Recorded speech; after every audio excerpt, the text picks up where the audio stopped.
espacio residual. Hoy día aquí estamos todos los ya acostumbrados. Quien les habla, José Carlos, desde La Haya, Países Bajos, Javier desde Miami, Estados Unidos, y Julio desde Lima, Perú. Hoy día vamos a arrancar con un Architrending a cargo de Javier. Gracias, José. Bueno, el Architrending de hoy lo quería, ya que estamos cerrando el año, quería hacerlo acerca de Lacaton y Basal, que fueron los arquitectos laureados con el Pritzker este año, ¿no? Sí, ellos son fundadores de su propia firma, Lacaton y Basal, practican en África y en Occidental y en Europa. Y lo que me llamó la atención de estos arquitectos y que me parece muy bien que les hayan dado el premio, el Pritzker, es que hay una ética muy fuerte, ¿no? en su práctica. Ellos tienen un principio de no demoler lo existente. De hecho, para contar una anécdota que les ocurrió en la municipalidad de Burdeos, les encargó rediseñar la plaza de Burdeos y ellos con el encargo cuando lo ganaron, pues hicieron una encuesta entre todas las personas y concluyeron que lo único que había que hacer era limpiarla más a menudo y no hicieron nada en la plaza. Y la dejaron así tal cual, ¿no? Sí, de verdad tienen una ética muy fuerte en cuanto a no destruir lo existente, en ser socialmente responsables y económicamente responsables con los proyectos.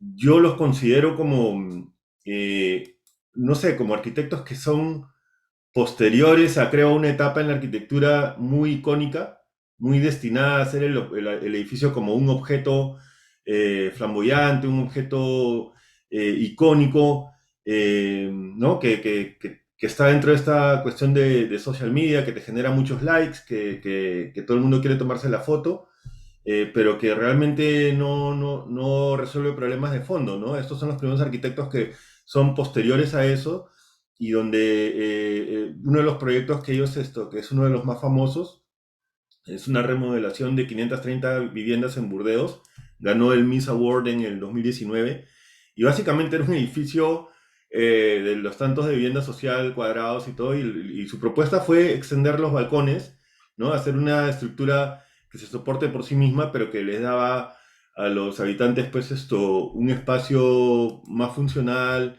y con un mínimo de costo. Entonces, cuando uno escucha las charlas que hay varias en YouTube, y vamos a dejar acá los enlaces, ellos siempre pues apuntan a esta responsabilidad social, ¿no? A no construir en exceso, no demoler. Ellos tratan de no demoler y siempre pues manteniendo un balance en la parte económica, en la parte ambiental, en la parte social. Bueno, no sé, muchachos, ustedes son un poco fan de estos arquitectos, no sé cómo la vean ustedes. Sí, sí, yo creo que de hecho, ¿no? Es súper interesante, súper bacán que les hayan dado el Pritzker a ellos. A- Aparte, ¿no? El tema está en las remodelaciones, en las rehabilitaciones, es que ponen pues por delante al usuario, ¿no? O sea, que es muchas veces no se ve, ¿no? En los proyectos en los que uno trabaja, ¿no? Se fija uno mucho en el proyecto y en el usuario como en abstracto, ¿no?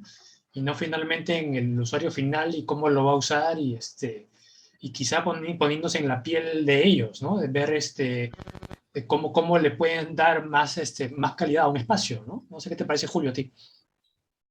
Sí, bueno, yo creo que es un buen punto, ¿no? Ahora, no solamente es un tema de la comprensión del espacio, sino también un poquito del respeto al contexto, ¿no? O sea, yo creo que ahí hay también un punto muy rescatable. O sea, lo más común suele ser en algunos casos botar todo y empezar de cero, ¿no? Eso es, digamos, lo que muchos, incluso por un tema de ego, a veces quieren hacer, ¿no? No, lo demás, olvídate, ¿no? Pero en este caso, ese tema de poner en valor y de recuperar lo ya existente, me parece que es una manera también de ser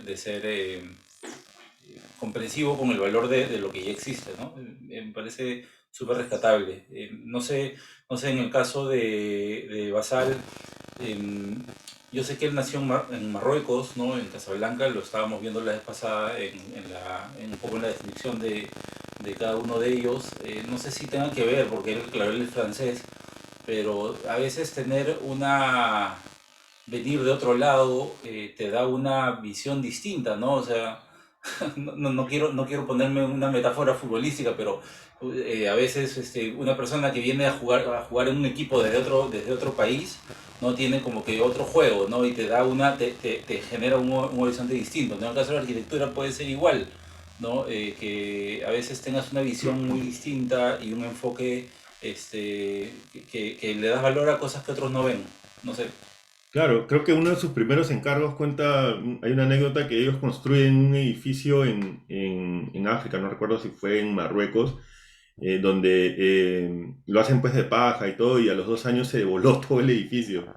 Y ahí les queda a ellos, o sea, ellos siempre comentan eso como que fue una de las ideas que les hizo entender que de hecho hay un valor en lo que ya existe, ¿no? Que a veces nosotros, o sea, el gesto que tenemos los arquitectos de ir a un sitio y decir, bota esto, empecemos de cero, es un poco como que no le das valor a lo que ya existe dentro de la cultura, dentro de los entornos, dentro de la ciudad misma, ¿no?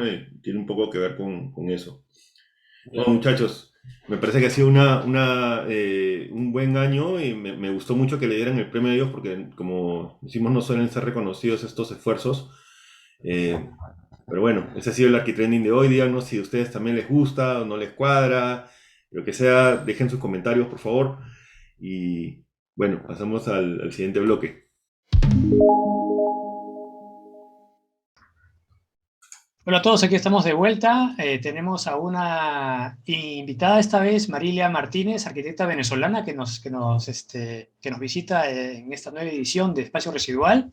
Hola Marilia, ¿cómo estás? Muchas gracias por compartir un tiempo con nosotros. Hola, buenos días. Muchas gracias a ustedes por la invitación. Hola. Gracias. Yo quería arrancar con que nos des un poco de background. Tú estudiaste, tú vienes además de Barcelona, ¿no? Y además, si veo tu CV, sale que tú tienes bachiller en ciencias, ¿no? Para saber un Sí, poco, porque no sé qué tanto se sepa en Perú cómo es la educación en Venezuela, ¿el bachillerato es previo a la universidad? ¿Cómo es que funciona el sistema sí, educativo? sí, nuestro bachillerato allá es la secundaria, los estudios secundarios. Cuando hablas de bachiller en ciencias es porque el estudio allá de la secundaria se divide en dos opciones, que son los estudios en ciencias, donde ves todas las partes de matemática, física, química, y te gradúas con esa mención en ciencias. Y la parte de humanidades, que es más que todo enfocado a las personas que quieren estudiar letras o arte puro. Por un momento pensé estudiar humanidades, pero mi madre me dijo no. Te dejó. Sí, gradúese por completo y ya después ves qué quieres hacer. Lo que fue una fortuna porque me permitió estudiar arquitectura. Claro, es como un poco en el medio de las dos, ¿no? Sí, sí. Pero eso es bien interesante porque debes saber que en el Perú es nada que ver, ¿no? Por lo menos en nuestra época no era así, no creo que haya cambiado. Julio, ¿cómo es el tema de la secundaria? Sigue siendo algo así como en general para todos, ¿no? Sigue siendo en general como era antes, solamente que algunos colegios privados, tú sabes que acá en realidad tiene mucha fuerza, o sea, mucho peso el colegio privado, ¿no? De alguna manera en un momento como para suplir la educación pública apareció pero ahora se ha masificado, ¿no? Y algunos colegios privados te ofrecen programas de bachillerato internacional, ¿no? El IB, le llaman. ¿No? Quiero Ajá. Internacional, ¿no? Y bueno, y eso es lo que de alguna manera te da una línea de carrera que la puedes seguir como no, o sea, no, tampoco es algo muy estricto, ¿no? Pero sí te prepara para una línea. Y Marilia, ¿y cómo son tus inicios una vez que ya terminas la carrera? ¿Cómo es, tú, en qué año terminas la carrera, perdón, de arquitectura? 2012. Ya. ¿Y cómo empiezas a trabajar allá? ¿En Barcelona mismo trabajas? Sí, empiezo porque uno de mis profesores, que era mi profesor, digamos, preferido, porque él combinaba mucho lo que era la función de la arquitectura con el arte. Entonces, era un profesor con el que me identificaba en esa línea. Él consiguió que fuera practicante donde él trabajaba, que era una obra de construcción para viviendas sociales, de interés social. Y empecé allí como practicante y luego estuve con ellos alrededor de unos tres años hasta que culminó la obra, que fueron la construcción de unos 900 y tantos departamentos, no recuerdo la cantidad exacta. Era un complejo bastante grande, también teníamos un núcleo de servicios médicos, una pequeña escuela y un área de centro cultural, que era más o menos como un condominio realmente. Qué bueno. Me imagino que en algún momento de tu carrera en Venezuela, pues ocurre todo esto que está pasando allá y que motiva la migración de varios arquitectos, ¿no? Acá también he tenido la suerte de trabajar con varios arquitectos venezolanos muy, muy talentosos y cuéntanos un poquito cómo fue ese proceso. Sí, bueno, después de que salí de trabajar con esa constructora que les acabo de comentar, que se llama GM200, estuve en varios trabajos con unas consultoras y por último, antes de salir de Venezuela, estuve en la construcción de un hospital bastante grande con 17 áreas de quirófano, la segunda área de traumatología del país, pero como la situación de Venezuela empezó a empeorar tanto, empezaron las paralizaciones de las obras. Dejaron de pagar a los contratistas, no había material, era poco difícil porque había intereses políticos de alcaldes que se apersonaban allá y querían que nosotros diéramos entrevistas o dijéramos cosas en apoyo al gobierno, cosa que es bastante difícil porque tú quieres dar lo mejor de ti porque piensas que un hospital es una obra que va a beneficiar al pueblo, a tus compatriotas, Claro. pero te hallas en esa disyuntiva. Mientras pude, siempre escapé y no tuve en contacto con ninguno de ellos, pero Ya. sí tuve compañeros que les tocó trato directo con personas del gobierno y era bastante desagradable. Entre el 2016 y 2018, Venezuela pasó por una crisis aún más fuerte que la que tiene mucha gente, de verdad. Fue un año muy malo y ese año yo estaba negada a abandonar el país porque tenía fe en Venezuela, pero cada vez se fueron cerrando más y más y más, más los canales hasta que dije, no puedo más. O sea, no puedo seguir trabajando solo para sobrevivir. O sea, yo tengo que tener una vida y la vida se me está yendo solo en sobrevivir. Y ahí Claro. fue que tomé la decisión. Me senté a ver varias partes de Latinoamérica, Argentina, Chile, Uruguay, Perú, y viendo más o menos el índice de crecimiento, cómo era el tema de la construcción, cómo iba evolucionando, la economía, y para no mentirles, lo muy alejado que estaban de la izquierda. Creo que esa fue una de las primordiales. Decidí emigrar hasta acá, hasta Perú, y llegué aquí en julio de 2018. Ya, mira. Y cuando viste estos índices, ¿qué te llamó la atención más? O sea, de crecimiento de Perú, o sea, a comparación de... Porque yo pensaría que si estuviera en Venezuela, por ahí que hubiera escogido, no sé, Argentina o otro lado, pero cuéntanos. Bueno, la verdad, Argentina, no porque izquierda, Ah, todo lo que tuviera que ver con la izquierda, no. Chile quiere irse más o menos por allí y tampoco. pero Perú Es también. Acá, una, bueno, el Perú fue está más una opción pasando ahorita, política. Sí. pero la verdad es que no es, a pesar de todo, es una izquierda que no está arraigada y que creo que va a salir. Ujú. Y bueno, ver las noticias, el crecimiento del PBI, las noticias de la construcción, ya varios amigos estaban acá, me habían comentado las cosas que estaban haciendo, me mandaban fotos de la ciudad y se ve el crecimiento, se ve lo interesante que se ha vuelto la arquitectura acá. Y también la historia del Perú. Es súper interesante lo que es la historia precolombina del Perú y cómo evoluciona hasta estos días. Eso fue algo que me gustó mucho también. Y cómo fue que conseguiste? Porque tú nos comentaste de que la opción de trabajar en Perú te salió de inmediato. ¿Fue de antemano, antes de emigrar, que conseguiste esa opción o fue ni bien llegando a Perú? ¿Cómo así Llegan, lograste? Sí. mira, llegando acá, yo llegué aquí justo una semana antes de las fiestas patrias. Y salí a empezar a buscar trabajo porque aparte de la arquitectura yo estudié cocina a nivel profesional. Y empecé a buscar trabajo de cocina porque me pareció que era lo que podía conseguir de manera más fácil. Ujú. Y acá en Perú ya estaba una amiga con la que yo trabajé allá en Venezuela. Ella entró por recomendación y cuando yo estuve acá me dijo, o sea, me ayudaste en Venezuela, yo te ayudo acá. Y me recomendó. Y automáticamente me llamaron para hacerme una entrevista. La verdad, empecé a trabajar acá en algo que nunca había hecho, que era el modelado BIM. Yo conocí algo de Revit, pero el BIM es algo mucho más extenso. Y dije, no, sí, yo sé todo, yo lo conozco, he aprendido muchísimo. Me siento y, identificado, sí. sí, Yo también. y mi primera semana acá fue quedarme todos los días hasta las 3 de la mañana viendo videos de YouTube para aprender lo que era el Revit, lo que era el BIM como tal, Navis, Revit, y todo lo que tenía que ver con el sistema BIM. Ujú. Y así fue que, bueno, empecé poco a poco y felizmente ya tengo 3 años con la compañía con la que empecé.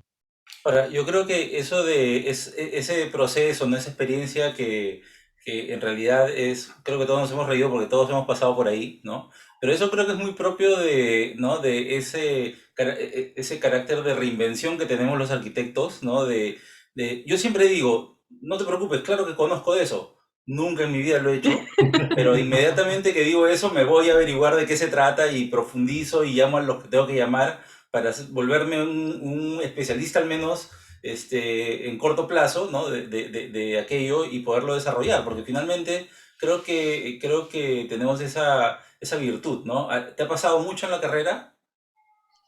Un par de veces. Sí.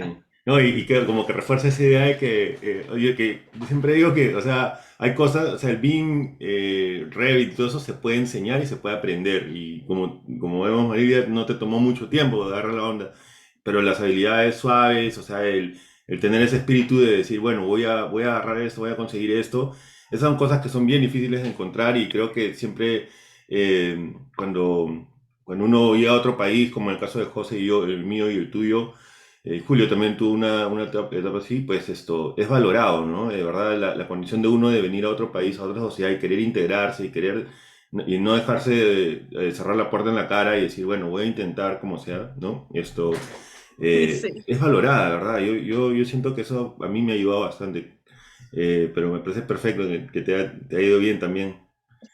Sí, la verdad fue bien difícil al principio porque siempre tenía como que, haz el modelo empieza a modelar sanitaria. Ah, ok, sí. Y el YouTube buscaba, iba modelando cómo conecto la tubería, y así. Claro, claro. No, pero además ha sido por un motivo de necesidad y de chance casi, ¿no? Que conseguiste el trabajo en Perú. Pero yo creo que el hecho de que hayas caído justamente con el tema BIM, que lo hemos tratado aquí en el programa ya varias veces, yo creo que ha sido ideal porque el BIM tiene muchísimo para desarrollar y en el Perú todavía está en ciernes. O sea, yo creo que has tenido bastante suerte, me parece. Sí, y la verdad que ha sido una experiencia bastante buena para mí porque en Venezuela no se construye con BIM. Entonces, cuando tú empiezas a trabajar con cosas nuevas y ves la cantidad de utilidades que puede darte, lo que puedes avanzar en una obra, en la construcción, en el cronograma, lo que te impacta y lo que te ayuda a nivel de costos es bastante bueno.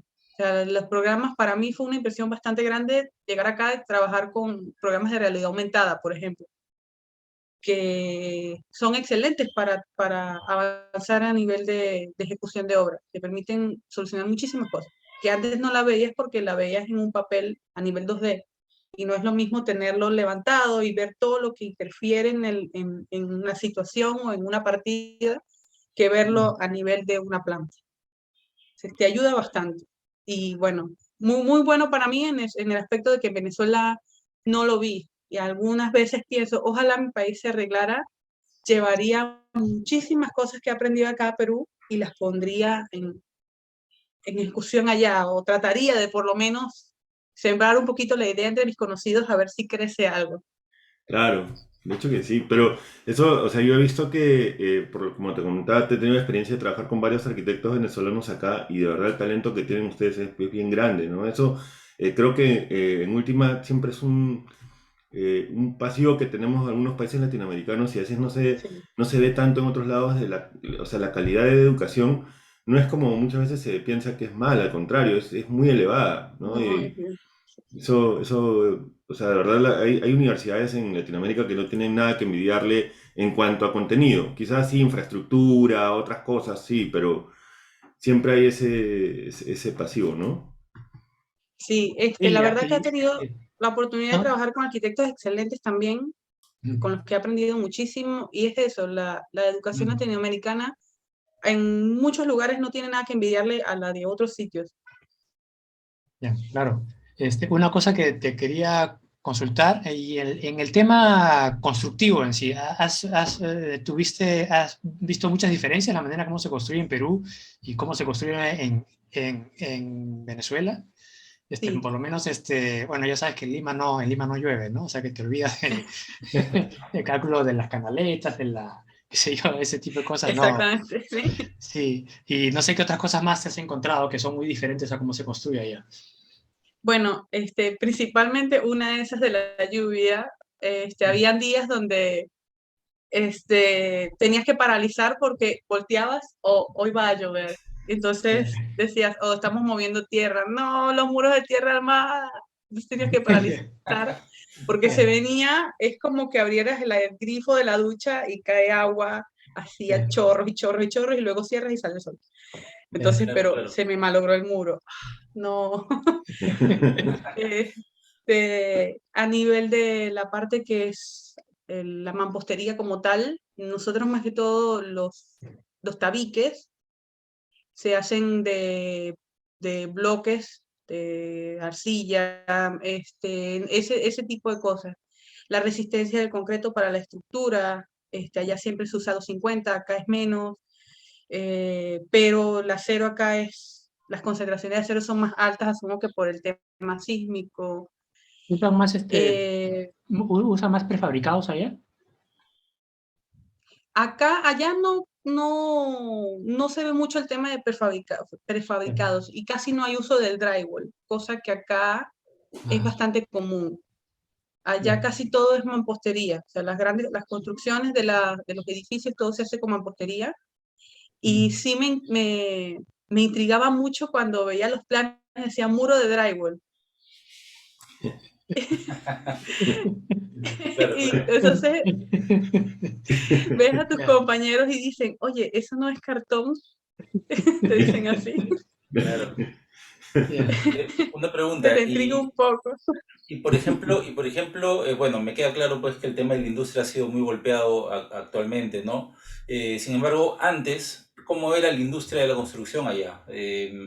Porque acá en el Perú uno de los grandes déficits que tenemos es justamente en los procesos industriales, ¿no? Hay mucha industria, ¿no? Y exportamos mucho material, mucho commodity, pero casi todos los acabados, ya las terminaciones, no te digo casi todas, es probablemente todas, o un mínimo porcentaje se hace acá, y casi todas vienen del extranjero, ¿no? De Asia, de Europa, del mismo Latinoamérica, ¿no? Entonces, generalmente estamos supeditados a un stock, ¿no? O a que el importador siempre te mantenga la regularidad en la importación, porque a lo mejor deja de traer un producto y te falta, y tienes que hacer un reemplazo de dos o tres productos de la misma línea y ya no tienes, ¿no? Y ya tienes que ver de qué manera parchas eso, ¿no? Por ejemplo, si es un enchape o si es un equipo de sanitario, tienes que ver algo que se parezca, ¿me entiendes? Entonces, tenemos ese riesgo. ¿Cómo es allá en Venezuela? ¿Cómo ha sido? ¿Cómo era? O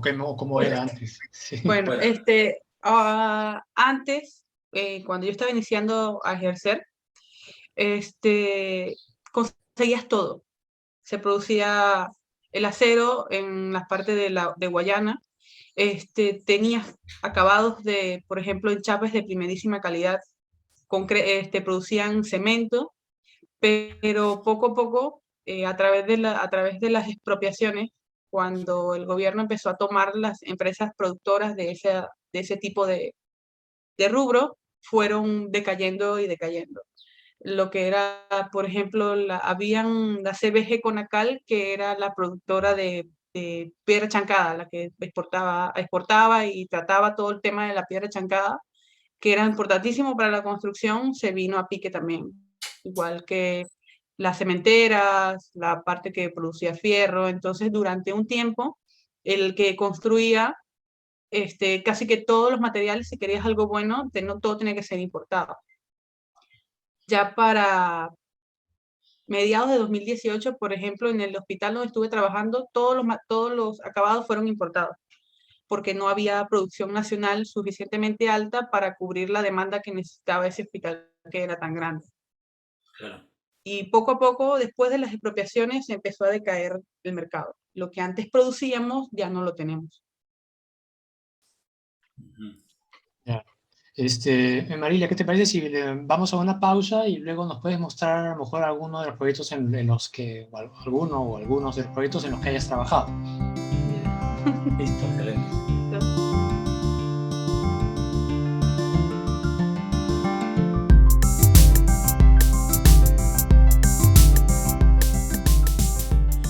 Bueno, continuamos con Espacio Residual y con Marilia, que nos está acompañando hoy día.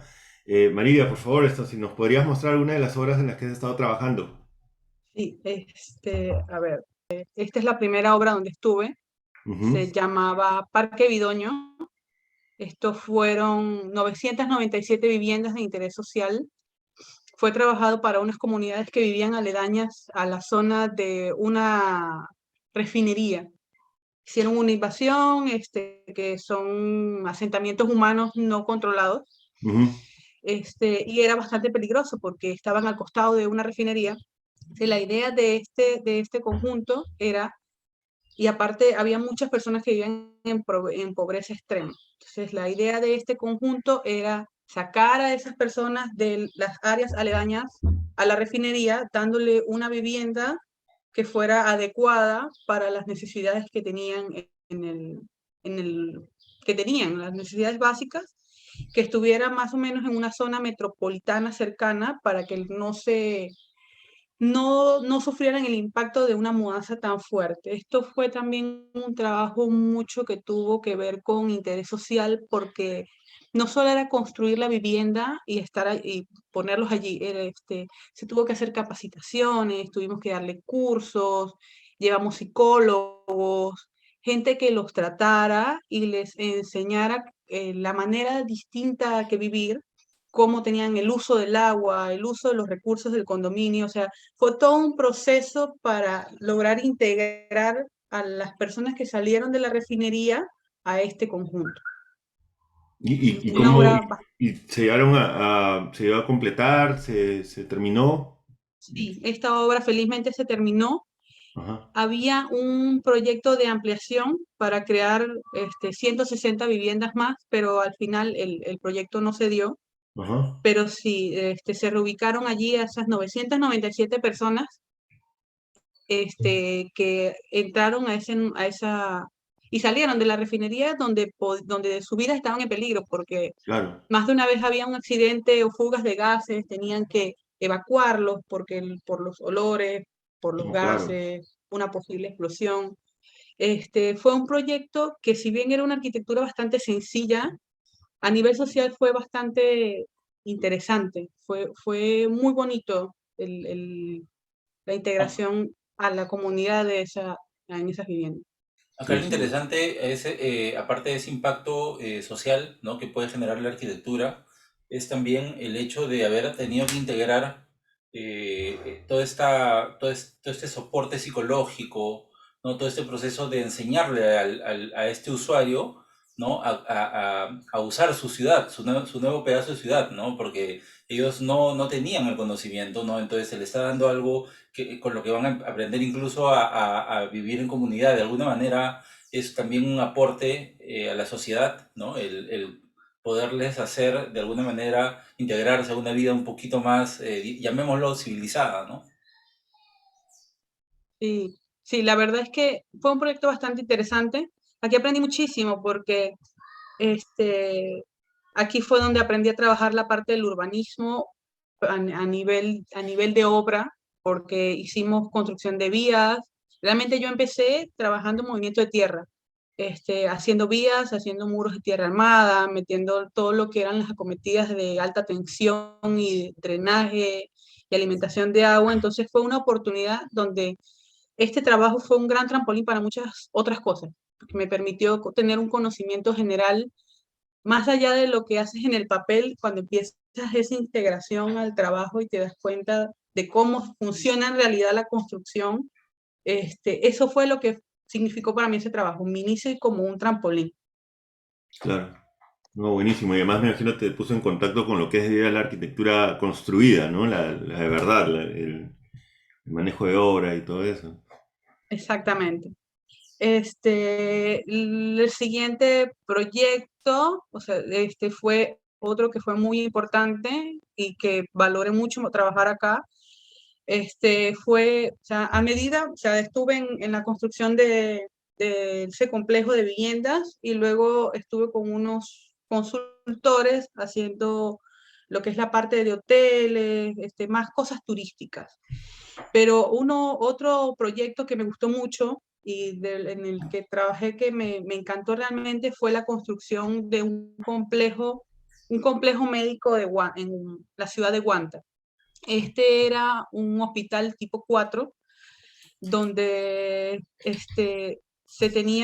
contaba con un área de emergencia, eh, área UCI, la segunda área de quemados del país, porque en Venezuela solo hay un área de quemados, entonces todo el que sufre un accidente tiene que irse a un lugar que se llama Maracay, que es donde está el área de traumatología, y la idea de este proyecto era tener una segunda unidad de quemados para que respaldara la unidad principal que estaba en Maracay.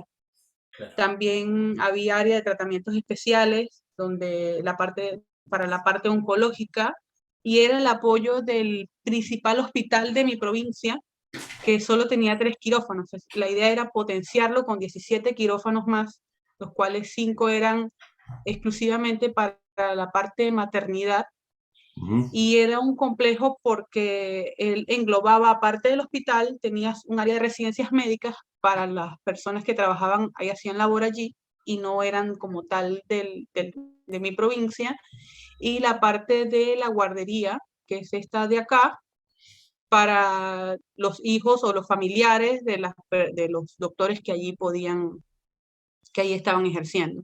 Ya. Se, una obra bastante grande. Infortunadamente no logramos culminarla. Fue bastante triste porque fue un esfuerzo muy grande y hubiese sido algo que favorecería mucho a la población de allí, a los vecinos de allí, pero lastimosamente no se culminó, a pesar de que en Venezuela la salud es algo que está bastante golpeado. Claro. Y dime, ¿y a día de hoy aún no se termina o se ha continuado después? Hubieron varios intentos por hacerlo, por continuar, pero la verdad, hasta no hace mucho estaban renegociando los contratos, pero no he visto que hayan reiniciado. Ya cuando nosotros terminamos allí, que decidieron no continuar la ejecución del hospital, quedamos en el área de acabados. En el tema de acabados se estaba haciendo acabados ya en fachada, y de hecho se habían adquirido incluso los equipos médicos, y algo que era súper interesante en este hospital es que tenía una tecnología a nivel de todo lo que era la parte de aires acondicionados. La recirculación de aire acondicionado era algo que no se había hecho en Latinoamérica y se iba a hacer por primera vez allí. Este, Marilia, y una pregunta. Por ejemplo, yo supe que muchos proyectos que quedaron truncos en Venezuela eran proyectos que venían siendo desarrollados por estas grandes empresas brasileñas, ¿no? Odebrecht, entre ellas, ¿no? Pasó mucho eso, que tuvieron que parar obras de ese tipo por todo este escándalo que se desató. La verdad, se pierde un poco porque lastimosamente en Venezuela hay tanta corrupción que el caso de Odebrecht sí se paralizaron muchísimas obras, pero no hubo un impacto como mediático como se vio acá, donde se conversaba en los noticieros o en cualquier lugar tú veías a los implicados con Odebrecht, se hizo juicios o se llevaron los casos. En Venezuela lastimosamente hay tanta corrupción que sabemos que muchas obras se paralizaron, pero nunca pasó de allí. Las obras quedaron sin culminar. Podría decirse que Odebrecht era un bebé de pecho al costado de todas las cosas que... La verdad es que sí, al costado de todo lo que sucedía allá, sí. Ok, ok. Y otro proyecto,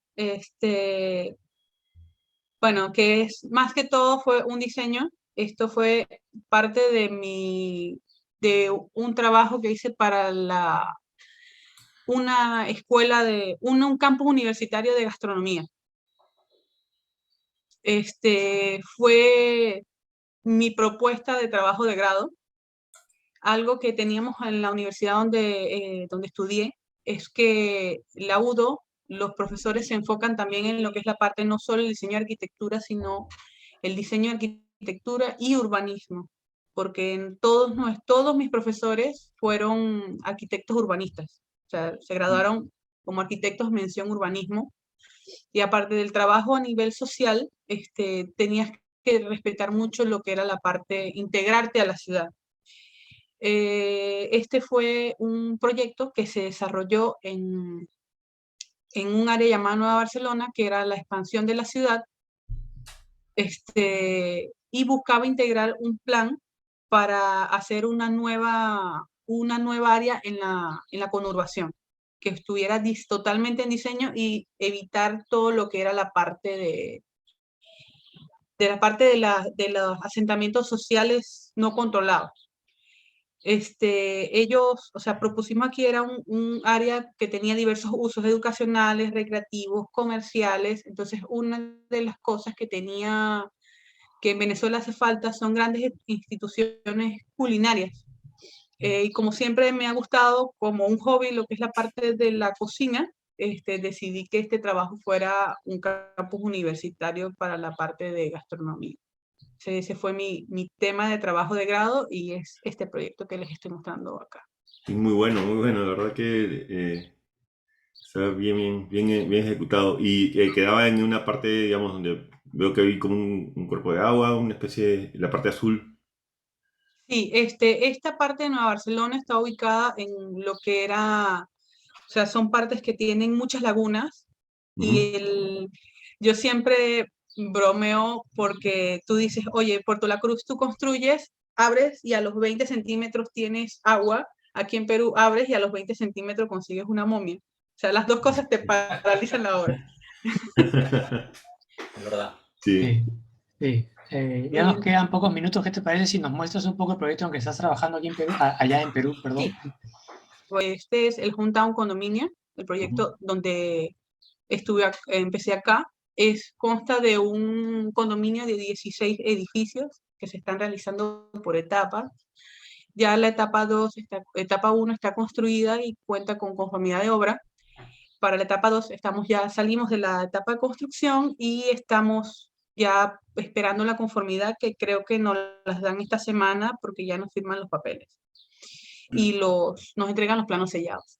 Esto es un condominio de 16 edificios. Estamos ahorita haciendo las gestiones para la licencia de las etapas 3 y 4 para culminar los 8 edificios restantes. Lo interesante de este proyecto es que es un proyecto que tiene un techo verde, uno de los techos verdes más grandes del Perú. Es esa área completa se está trabajando a nivel de paisajismo. Ahí fue donde tuve la oportunidad de conocer al arquitecto Gonzalo. Él es el socio de la arquitecta Claudia Melgarejo, que es la encargada, la que hizo la implementación del paisajismo y el diseño de la etapa 2. Y bueno, acá también he tenido la oportunidad de aprender muchísimo, primero por el tema del BIM, que nunca lo había usado y lo implementamos acá para la compatibilización. Nunca había hecho un techo verde, si bien había trabajado paisajismo en Venezuela, nunca nada que ver con esto, que es una implementación bastante grande. y distinta, porque yo desconocía lo que era un techo verde hasta que empecé a trabajar en el Hometown Condominio. Ujú. ¿Esto en qué Y lugar está? Perdón. esto está en San Borja Norte, donde quedaba el antiguo Ministerio de Educación. Oh, yeah, sí. Sí, la otra cosa que me gusta mucho de este condominio es que acá pude trabajar mucho con lo que son los acabados finos, porque por ejemplo en Venezuela cuando entregas un condominio, tú lo entregas en lo que nosotros llamamos obra gris, que es paredes estucadas, que es una especie de enlucido fino, Ujú. y solo cerámico en baños, o sea, áreas húmedas y semihúmedas. Acá no, acá te entregan con todo el acabado, un acabado que me parece muy bonito y eso me agradó bastante a nivel de la arquitectura acá, porque te entregan todo sencillamente casi que para que entres a vivir y eso es bueno porque en Venezuela, aun cuando en los buenos momentos te entregaban en obra gris, o sea, tú tenías que entrar a Y colocar tu acabar. piso, a hacer todo, o sea, prácticamente a hacer todo lo de tu departamento. Entonces, no era el gasto del departamento, nada más, sino que tenías que entrar a remodelarlo. Sí, me Y, Ahora, ese, gusta y mucho. eso era como, perdona, y eso era como el estándar. Siempre que tú comprabas un departamento nuevo, te lo entregaban así, en bruto. Sí, sí, en bruto. O sea, podía ser Bien. un edificio de lujo, pero siempre te lo entregaban en bruto. Sí, sí, Entonces, sí. hay algo que quería mencionar breve, ¿no? Para no cortar la presentación, y es que San Borja está promoviendo mucho el uso de techos verdes y desde hace algún tiempo. De hecho, tiene ordenanzas que antes te sugerían, ¿no? Te orientaban a que trabajes techos verdes y otras medidas de sostenibilidad, ¿no? Y ahora prácticamente es obligatorio hacerlo, ¿no? Entonces, es una medida que me parece interesante y que ojalá que vayan copiando otros distritos también en la medida de lo posible, ¿no? Porque ayuda bastante a dar más áreas verdes a la ciudad, ¿no? Y acá, por ejemplo, aparte tienen ordenanzas que te exigen tener estacionamiento de bicicletas para todos los departamentos en una zona específica. Ya no es que en mi garaje, aparte del carro, también cuelgo la bicicleta, no, es una zona dedicada a tantas bicicletas como departamentos hayan en San Borja, ¿no? Entonces es una medida que hay que destacarla y que hay que decir que debería utilizarse en otros distritos también, ¿no? Implementarse, perdón. sí. Acá también es interesante porque, por ejemplo, hay distritos como San Isidro y Miraflores que se están acoplando a la norma 510 y 539, que son las normas que te regulan el área verde. Te piden, o sea, te permiten construir un par de pisos más siempre y cuando trabajes con certificaciones y le otorgues a la ciudad, por ejemplo, el área del retiro. Ahorita está todo lo que son las nuevas propuestas de Miraflores, están trabajando con la norma 510 y 539. Le otorgan a la ciudad un espacio de área verde, que es la parte del retiro. No se permite especies de arbustivas o vegetales que tengan mucho requerimiento hídrico, o sea, y te piden cosas con bajo mantenimiento, sistemas de riego tecnificado, cosas que te permitan optimizar el funcionamiento de los jardines y que le deje a la ciudad ese pedacito de pulmón que tanto necesitamos. Claro. Claro. Podríamos seguir conversando mucho más, lamentablemente el tiempo nos ha ganado. Quería agradecer a Marilia por compartir su tiempo con nosotros aquí en Espacio Residual. Julio, Javier, ¿ustedes quieren añadir alguna cosa más? No, no, nada, felicitarte Marilia, de verdad es un gusto que estés poniendo todo tu talento en nuestro país, gracias por eso y nada, de verdad muy buena tu experiencia, Muchas gracias. Gracias a ustedes por la invitación. Fue bien agradable compartir un rato con ustedes. seguro. Así es. Por mi parte también, yo creo que está todo dicho. Buenísimo. Ojalá que tengamos la oportunidad de conocernos en directo, ¿no? Y yo también estoy en Lima, así que ya habrá oportunidad. Nada, solamente quería decirles que no se olviden de compartir este programa a través de las redes. Estamos en todas las redes, en todas las plataformas. Estamos en Facebook. Este programa sale por YouTube y estamos en Instagram y en TikTok, pero también no dejen de compartir la versión de este podcast en Spotify, en iBooks y en todas las plataformas de podcast como Apple y Google. Buenísimo. Buenísimo. Bueno, hasta la próxima. Muchas gracias, María. Nos Gracias, vemos. chicos. Hasta luego. Chao, Emilio. Chao.